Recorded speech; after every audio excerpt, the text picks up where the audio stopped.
මේ පැත්තට යනත් සරගෙන යන්න ඕනේ මේ වදී යන්න ඕනේ කම්බියට පොඩි වෙන්න බෑ කම්බියට එන්නේ දැන් මෙහෙ යනවා එන්නොත් පැටව පොඩි වෙනවනේ එහෙනම් කම්බි ටික ඔයගොල්ලෝ තව ටිකක් ලොකුට ගහගත්තට කමක් නැහැ ප්‍රේම එක මෙහෙ ඉන්න බස්තවුනේ වැරදි දැන් බහේ කමන හිර වෙන්නේ මේ ඔව්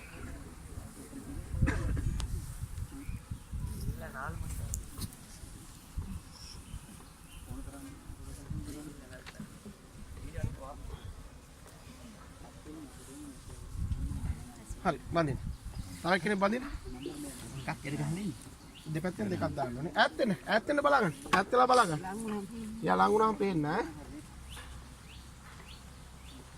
නෑ. එතනින් නෙවෙයි රාමුව. එතනින් නෙවෙයි පටිය දාන්නේ.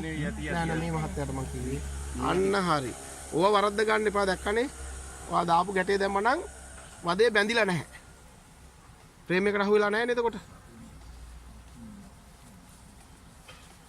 හරිද බට්ටක වාසනාවෙස් ඔක්කොම හරිනේ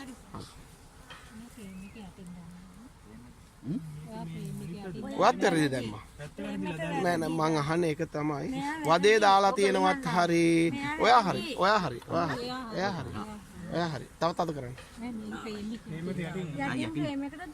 නැත්නම් ඉතින් කොහෙද වදේ බැඳෙන්නේ වදේ සම්බන්ධයක් වෙන්නේ නැහැ නේ රාමුවට නැත්තම් නිකන් දැන් මෙහෙම එල්ලෙන්නේ නැහැ නේද? ඒකට වදේ වටේ විතරනේ නැත්තම් ගිහිලා තියෙන්නේ. දැන් ඉස්සලා මේ මහත්තයා බඳින්න ගිහපු විදිහට බැඳනනම් මේ දෙන්නම බඳින්න ගිහපු විදිහට බැඳනනම් වදේට විතරක් ගැටයක් දානවා. උඩට ගත්ත ගමන් තොක් ගාලා වදේ වැටෙනවා. දැන් මේ අපි සම්බන්ධ කිරීමන්නේ කරන්නේ ප්‍රේම එකට.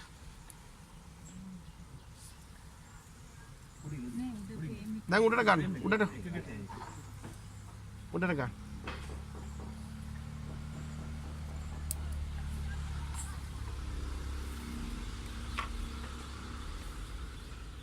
ඒක හැබැයි මේක නැතුව තලියෙන් කරනවා නම් අර මැස්සෝ ටික අයින් කරලා ගැට ගන්න ඕනේ නෑ. ඒ බයනේ. ඒ බය. අවංකවම අන්තිමේට ඕක ඉතුරු වෙන කොටස බය කියන එක.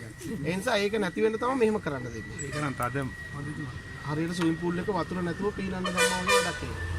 ඒ නිසා අනිවාර්යයෙන්ම සත්තු ඉන්නකොට ඉවසීමෙන් කරන එක තමයි හරිම ක්‍රමය.